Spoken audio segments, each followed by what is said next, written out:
ನಿಮಗೆ ಕೆಮ್ಮು ಏನಕ್ಕೆ ಬರುತ್ತೆ ಗೊತ್ತಾ? 60 ದಿನ 60 ಶರೀರ ಕ್ರಿಯೆಗಳನ್ನ ತಿಳ್ಕೊಳ್ಳೋಣ.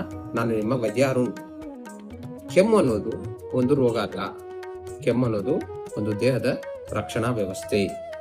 ನಮ್ಮ ಮೂಗು ಮತ್ತೆ ಗಂಟ್ಲು ಮತ್ತೆ ಶ್ವಾಸಕೋಶ ಇದ್ರೊಳಗಡೆ ಏನಾದರೂ ಧೂಳು, ಹೊಗೆ, ವೈರಸ್, ಬ್ಯಾಕ್ಟೀರಿಯಾ ಇಲ್ಲ ಕಫ ಸೇರಿದಾಗ ಏನಾಗುತ್ತೆ, ಅಲ್ಲಿ ನರಗಳು ಅದನ್ನ ಕಂಡುಹಿಡಿತವೆ.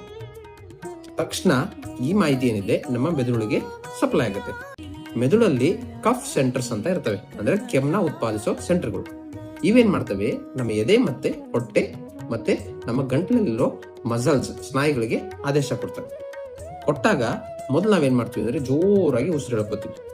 ಉಸಿರು ಎಳ್ಕೊಂಡ್ಮೇಲೆ ಇಲ್ಲೊಂದು ದ್ವಾರ ಇರುತ್ತೆ, ಬಾಗಿಲು ಮುಚ್ಕೊಂಡ್ಬಿಡುತ್ತೆ. ಮುಚ್ಕೊಂಡಾಗ ಎದೆ ಮತ್ತು ಹೊಟ್ಟೆಯಲ್ಲಿರೋ ಏನು ಮಸಲ್ಸ್ ಇರ್ತವೆ ಅವು ಕೂಗ್ತವೆ. ಕೂಗಿ ನಮ್ಮ ಶ್ವಾಸಕೋಶದಲ್ಲಿ ಪ್ರೆಷರ್ ಇಲ್ಲ ಒತ್ತಡ ಜಾಸ್ತಿ ಆಗುತ್ತೆ.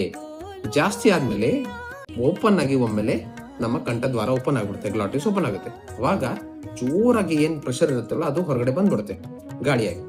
ಅದ್ರ ಜೊತೆಗೆ ಏನ್ ಕಫ, ಧೂಳು ಮತ್ತೆ ಏನೇನ್ ಕಿರಿಕಿರಿ ಮಾಡೋ ಅಂಶಗಳು ಇರ್ತಾವಲ್ವ ಅದು ಹೊರಗಡೆ ಕಿತ್ಕೊಂಡು ಬರುತ್ತೆ. ಇದಕ್ಕೆ ನಾವು ಕೆಮ್ಮಂತೀವಿ. ಸೊ ಈ ಕೆಮ್ಮೇನಿದೆ ಅಲ್ವಾ, ನಮ್ಮ ಹೊಲಸನ್ನ ತೆಗೆಯೋ ಒಂದು ಮೆಕ್ಯಾನಿಸಮ್, ಕಾರ್ಯ. ಆದ್ರೆ ಈ ಕೆಮ್ಮೇನಾದ್ರೂ ನಿಮ್ಗೆ 2 ವಾರಕ್ಕಿಂತ ಜಾಸ್ತಿ ಇದೆ ಅಂದ್ರೆ ಅವಾಗ ನೀವು ಡಾಕ್ಟರ್ನ ಭೇಟಿ ಆಗಬೇಕು. ಸೊ ಈ ತರ ಏನಾದ್ರು ಕಂಟೆಂಟ್ಸ್ಗಾಗಿ ನನ್ನ ಪೇಜ್ ಫಾಲೋ ಮಾಡಿ. ನಾಳೆ ಮತ್ತೊಂದು ಸರಿ ಕ್ರಿಯೆ ತಿಳ್ಕೊಳ್ಳೋಣ. ಧನ್ಯವಾದ.